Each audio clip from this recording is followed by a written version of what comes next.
ബീഹാറിലെ വൻ തോൽവിക്ക് പിന്നാലെ രാഷ്ട്രീയം ഉപേക്ഷിക്കുകയാണെന്ന കടുത്ത തീരുമാനവുമായി ലാലു പ്രസാദ് യാദവിന്റെ മകൾ രോഹിണി ആചാര്യ കുടുംബവുമായുള്ള ബന്ധം ഉപേക്ഷിക്കുകയാണെന്നും എക്സ് പോസ്റ്റ്. വിവരങ്ങളുമായി അഖില CP ആണ് ചേരുന്നത്. അഖില, ഈ പരാജയത്തിന് പിന്നാലെ രാഷ്ട്രീയം ഉപേക്ഷിക്കുന്നു എന്ന് മാത്രമല്ല കുടുംബവുമായുള്ള ബന്ധവും ഉപേക്ഷിക്കുന്നു എന്നാണ് രോഹിണി ആചാര്യ പറഞ്ഞിരിക്കുന്നത്. എന്താണ് ഇതുമായി ബന്ധപ്പെട്ടുള്ള മറ്റു വിവരങ്ങൾ?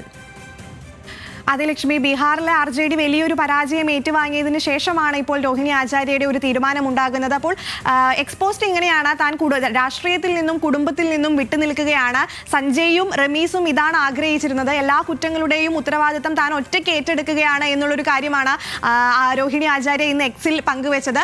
അപ്പോൾ ഈ സഞ്ജയ്ക്കെതിരെ, സഞ്ജയ് RJDയുടെ രാജ്യസഭാ അംഗവും തേജസ്വി യാദവിന്റെ ഉപദേഷ്ടകനും ഒക്കെയാണ്. അപ്പോൾ ഈ സഞ്ജയ്ക്കെതിരെ പലതവണ രംഗത്തെത്തി, പല ഗുരുതര ആരോപണങ്ങളുമായി രംഗത്തെത്തിയിട്ടുള്ള ഒരാളാണ് രോഹിണി. അതായത് യാദവ് കുടുംബത്തിൽ ഈ സഞ്ജയ്ക്ക് പ്രാധാന്യമേറുന്നു, പല കാര്യങ്ങളും സഞ്ജയ് പറയുന്നതിനനുസരിച്ചാണ് തീരുമാനങ്ങൾ എടുക്കുന്നത് എന്ന തരത്തിലുള്ള പലതരത്തിലുള്ള ഗുരുതര ആരോപണങ്ങൾ ഉന്നയിച്ച് രംഗത്തെത്തിയ ഒരാളാണ് രോഹിണി. അപ്പോൾ ഈ സഞ്ജയ് ആണ് ഇപ്പോൾ പാർട്ടി വിടാനും കുടുംബത്തെ ഉപേക്ഷിക്കാനുമുള്ള ഒരു കാരണം എന്ന് തന്നെയാണ് ആ എക്സ്പോസ്റ്റിൽ പങ്കുവെക്കുന്നത്. മാത്രമല്ല, ഈ കഴിഞ്ഞ മാസം തന്നെ സെപ്റ്റംബറിൽ തന്നെ ലാലു പ്രസാദ് യാദവിനെയും മറ്റ് സഹോദരങ്ങളെയും തേജസ്വി യാദവിനെ ഉൾപ്പെടെയുള്ളവരെ സമൂഹ മാധ്യമങ്ങളിൽ നിന്ന് രോഹിണി ആചാര്യ അൺഫോളോ ചെയ്യുന്നുണ്ട്. അന്ന് മുതൽ തന്നെ ഈ കുടുംബത്തിൽ വലിയൊരു പൊട്ടിത്തെറി ഉണ്ടോ അത്തരത്തിലുള്ള ചർച്ചകളൊക്കെ വ്യാപകമായിരുന്നു. അപ്പോൾ ഇന്നാണ് ഇപ്പോൾ അതുമായിട്ടൊരു RJDയുടെ വലിയ തോൽവിക്ക് ശേഷമാണ് ഇപ്പോൾ രോഹിണി ആചാര്യ ഇതുമായി ബന്ധപ്പെട്ട് രംഗത്തെത്തിയിരിക്കുന്നത് എന്നുള്ളതാണ്. മാത്രമല്ല, 2024 ലോക്സഭാ തെരഞ്ഞെടുപ്പിൽ രോഹിണി ആചാര്യ മത്സരിക്കുന്നുണ്ട്. അന്ന് പരാജയം ഏറ്റുവാങ്ങിയിരുന്നു.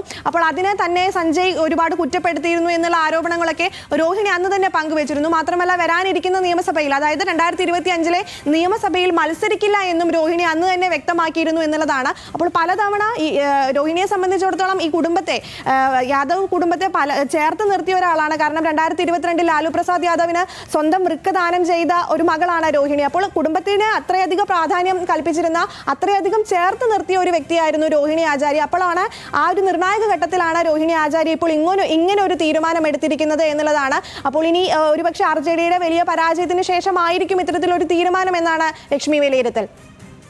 അഖില CP ആണ് നാഷണൽ ഡെസ്കിൽ നിന്ന് വിവരങ്ങൾ പങ്കുവച്ചത്.